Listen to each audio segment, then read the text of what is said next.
तो आज हम इस वीडियो में बात कर रहे हैं नए टॉपिक की, और जो नया टॉपिक है हमारा क्या है, इशू ऑफ डिबेंचर है।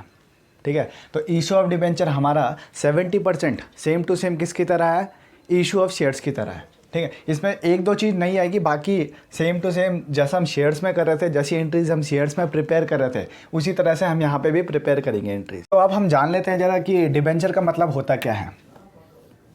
मान के चलो एक ये कंपनी है ABC लिमिटेड। इस ABC लिमिटेड कंपनी को कुछ क्या पैसे की ज़रूरत है।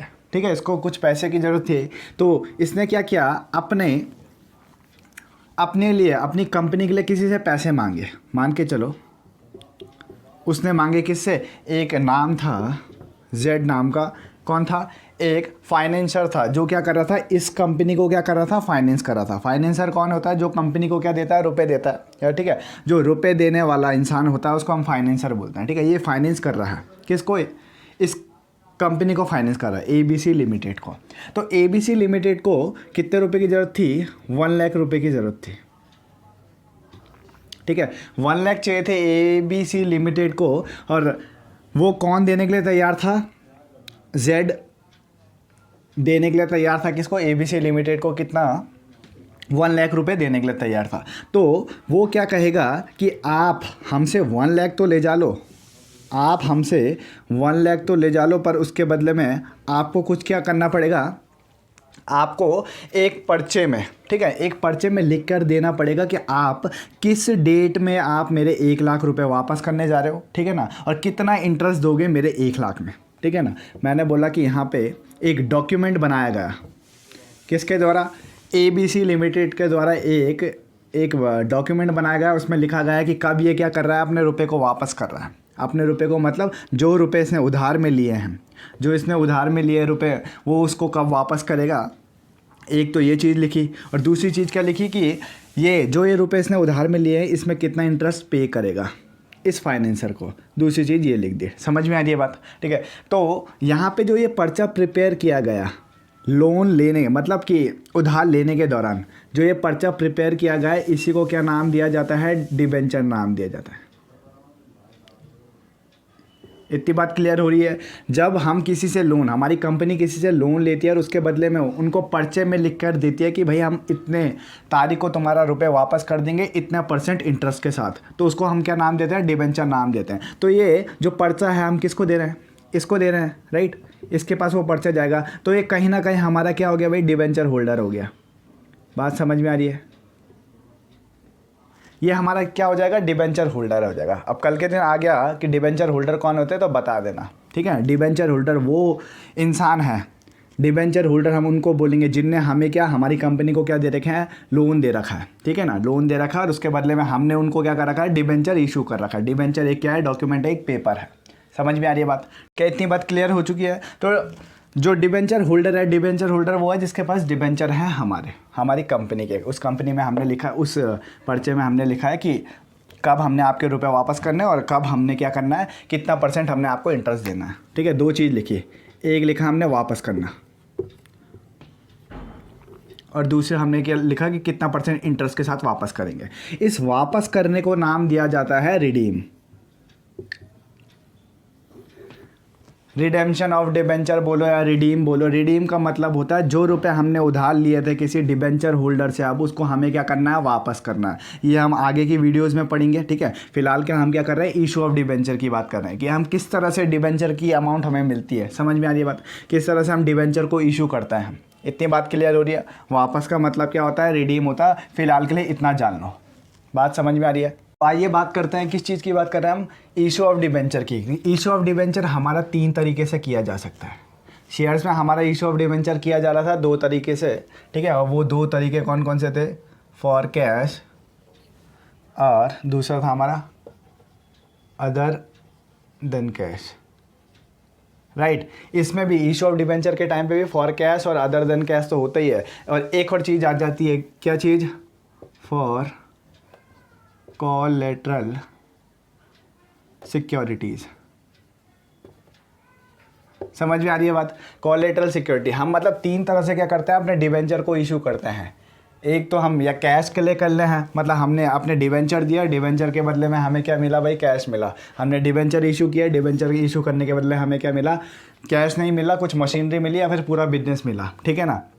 और कभी कभी क्या करते हैं हम, क्या रखते हैं, कुछ मॉर्गेज रखते हैं। किसके पास मॉर्गेज रखते हैं, किसके पास मॉर्गेज रखता है, बैंक के पास मॉर्गेज रखता है, और बैंक उसके बदले में हमें क्या करता है, रुपए इशू करता है। समझ में आ रही है बात। इस तरह से हम क्या करते हैं, एंट्रीज प्रिपेयर करते हैं। तो इशू ऑफ डिबेंचर में हमारा 3 तरह से क्या किया जाएगा, इशू किए जाएंगे डिबेंचर को।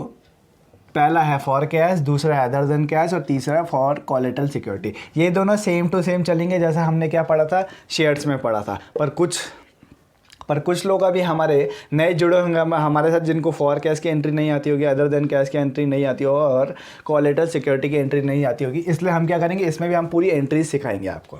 तो यहाँ पे जो फॉर कैश था वो भी क्या हो रहा था भाई, वो भी हो रहा था हमारा किस में हो रहा था, एक हो रहा था किस में, लमसम में, और दूसरा हो रहा है इंस्टॉलमेंट में। समझिए बात। मैंने बोला कि हमने क्या किया, हमने डिबेंचर इशू किया और उसके बदले में हम क्या मांग रहे हैं, हमारी कंपनी क्या मांग रही है भाई, कैश मांग रही है। तो कैश 2 तरीके से मांग सकते हैं हम, या तो लमसम में मांग ले या फिर इंस्टॉलमेंट में मांग ले।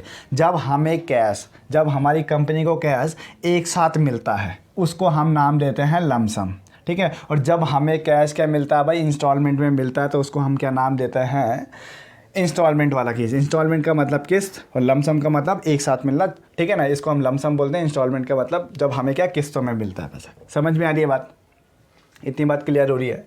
तो इसके आगे मैं बात करूं, जो हमारा ये दोनों चीज़ इंस्टॉलमेंट या फिर लमसम 3 तरीके से हो सकता है, एट पार, प्रीमियम और डिस्काउंट, राइट। हम 3 तरीके से क्या कर सकते हैं, फॉर कैश में, पार, प्रीमियम, डिस्काउंट में क्या कर सकते हैं, हम डिबेंचर को इशू कर सकते हैं। समझ में आ रही है बात, ठीक है। तो इसकी एंट्रीज क्या होंगी वो सीख लेते हैं। तो अब हम बात कर लेते हैं कि इसकी इंस्टॉलमेंट के टाइम पे पार, प्रीमियम और डिस्काउंट की क्या एंट्रीज बनेगी वो देख लेते हैं यहाँ पे, ठीक है।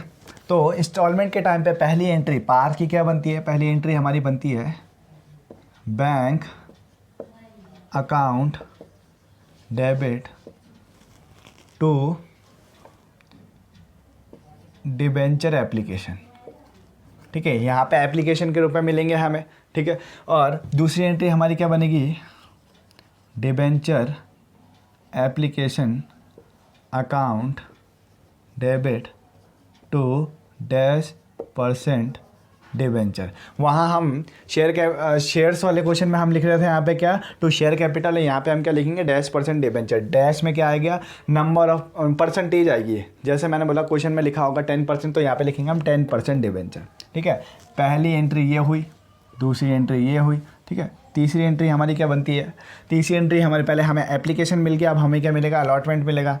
अलॉटमेंट मिलेगा तो क्या एंट्री बनेगी, हमारी बनेगी debenture allotment account debit to %, debenture, ठीक है। डैश जो लिखा है हर जगह सेम क्या आएगी, वैल्यू आएगी। मतलब 12% में डिबेंचर हमारा, तो 12% हर जगह लिखाएगा। समझ में आई ये बात। ये हमारी थर्ड एंट्री बनी, और फोर्थ हमारी बनेगी bank account debit to debenture allotment account. समझ में आ रही है बात, ठीक है। तो ये हमारी क्या बन जाएगी, 4th एंट्रीज बन जाएगी। और 5th हम बना देते हैं यहाँ पे, debenture first and final call account debit to %, debenture, ठीक है। और रिसीव कर देंगे इसको फिर bank account debit to debenture first and final call. ये हमारी क्या हुई, 6th एंट्री है, ठीक है। तो इस तरह से हम क्या करते हैं, प्रिपेयर करते हैं इशू ऑफ डिबेंचर को। कब, जब हमारा इंस्टॉलमेंट वाला केस हो, और कौन सा केस होगा वो, पार वाला केस होगा। पार मतलब क्या था, जब हमारे ठीक है, जब हमारी फेस वैल्यू 100 है और 100 में क्या किए जा रहे हो, डिबेंचर इशू किए जा रहे हो, तो उसको हम क्या नाम देते हैं, पार वाला केस नाम देते हैं। समझ में आ रही है बात। जब हमारी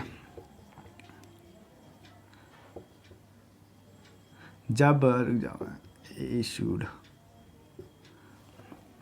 ठीक है, और जब हमारी फेस वैल्यू 100 हो पर हम 100 में ना देते हुए कितने में दे रहे हैं, 90 में दे रहे हो। फेस वैल्यू हमारी 100 है पर हम दे कितने में रहे हैं, 90 में दे रहे हैं। तो क्या नाम देंगे इसको, हम नाम देंगे डिस्काउंट। ठीक है, डिस्काउंट वाला केस। और जब हमारा फेस वैल्यू 100 है, 100 के साथ 10 रुपये हम ऐड करके दे रहा हूँ, 110, तो इसको क्या नाम दिया जाता है, प्रीमियम वाला केस नाम दिया जाता है। क्या बात समझ में आ रही है? ठीक है, तो हम बात कर लेते हैं, क्या बात कर रहे थे हम, पार के टाइम पे इस तरह से एंट्रीज प्रिपेयर होंगी, और जिसको एंट्रीज बनाना ही नहीं आता है वो शेयर्स की पहली वीडियो देख लेना, वहाँ पे सिर्फ और सिर्फ क्या चेंज होगा, वहाँ पे सिर्फ और सिर्फ ये चीज़ चेंज होगी। -% डिबेंचर के आगे यहाँ पे क्या लिखा होगा, शेयर कैपिटल लिखा होगा, बाकी सारी की सारी चीज़ सेम होगी। ठीक है ना। अब हम बात कर लेते हैं प्रीमियम वाले के टाइम पे क्या एंट्रीज बनेगी, किसकी, इशू ऑफ डिबेंचर की। सब की सब चीज़ सेम रहेगी, बस और किस में चेंज हो जाएगा, हमारा जो ये अलॉटमेंट की एंट्री है, कौन सी वाली, थर्ड वाली एंट्री है, जो थर्ड वाली एंट्री में चेंज हो जाएगा। यहाँ पे इसके साथ एक और चीज़ ऐड हो जाएगी, बाकी क्या रहेगा, सारा का सारा सेम टू सेम रहेगा। ठीक है, तो फर्स्ट वाली एंट्री हमारी सेम रहने वाली है। ठीक है, सेकंड वाली एंट्री भी हमारी सेम रहने वाली है। थर्ड वाली एंट्री में चेंज आएगा, क्या चेंज आएगा, देखो, debenture allotment account debit to -% debenture.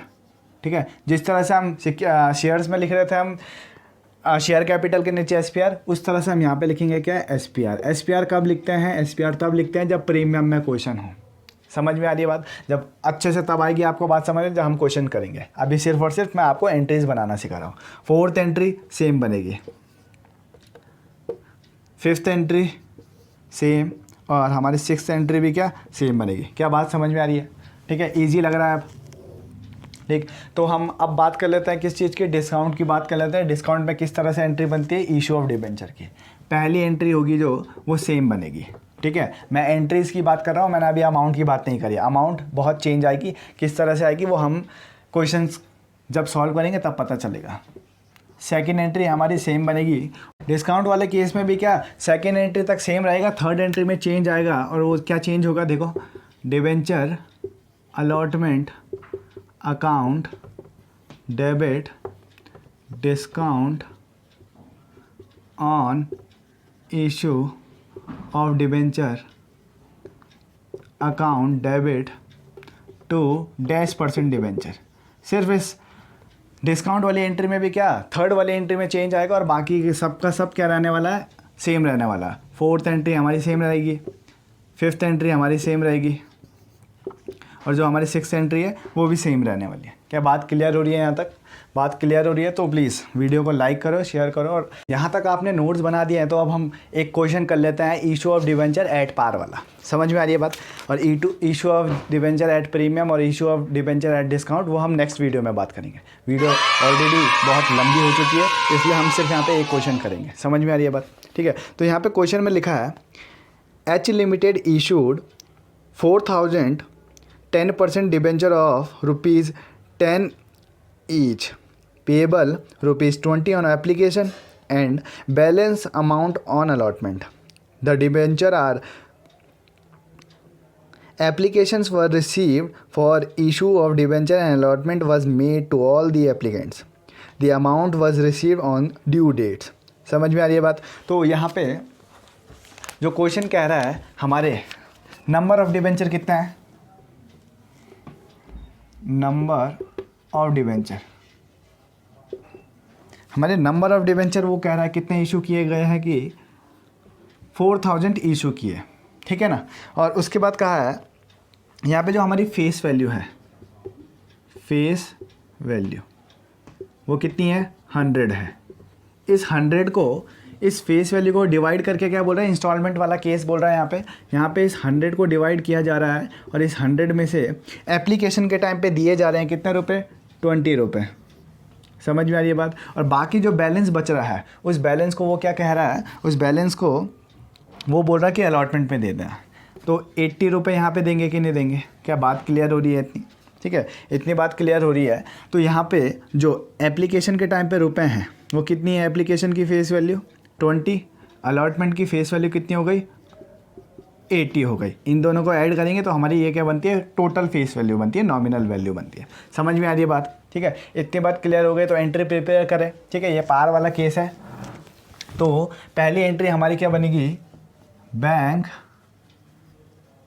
Account debit to debenture application.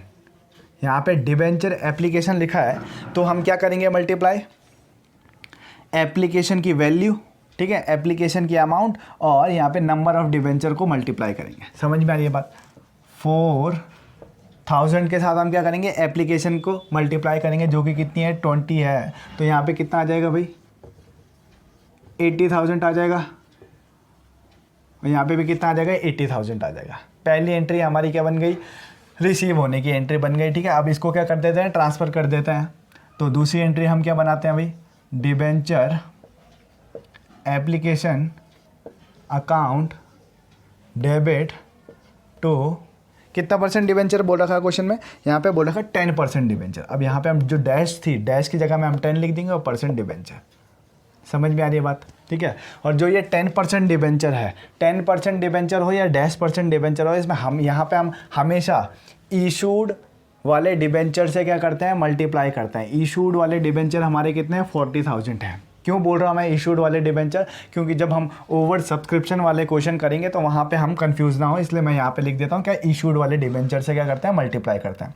आप भी अपनी कॉपी में लिख देना कि इशूड वाले डिबेंचर से क्या करा जाता है, मल्टीप्लाई करा जाता है। कहाँ पे, नंबर मतलब 10% डिबेंचर की, 10% डिबेंचर की जब हम अमाउंट लिखेंगे तो वहाँ पे क्या, इशूड ऑफ डिबेंचर के साथ हम क्या करेंगे, मनी को मल्टीप्लाई करेंगे। तो यहाँ पे लिख देते हैं 4000, ये हमारे इशूड डिबेंचर है, और एप्लीकेशन की मनी कितनी हो गई 20 हो गई। समझ में आ रही है बात। यहाँ पे भी कितना आ जाएगा 4 × 20, तो कितना आ गया यहाँ पे, जो 80,000 हमें रिसीव हुए थे उसी को हम क्या कर रहे हैं, ट्रांसफ़र कर रहे हैं। बात समझ में आ रही है इतनी, ठीक है। अब हम बना देते हैं तीसरी एंट्री। तीसरी एंट्री हमारी क्या बनती है, तीसरी एंट्री हमारी बनती है debenture allotment account debit to, कितना % डिबेंचर, 10% डिबेंचर। समझ में आ रही है बात। 4000 इंटू, यहाँ पे अलॉटमेंट लिखा हुआ, अलॉटमेंट की फेस वैल्यू कितनी है 80 है, तो हम क्या करेंगे 80 का मल्टीप्लाई कर देंगे। तो कितना आ जाएगा ये,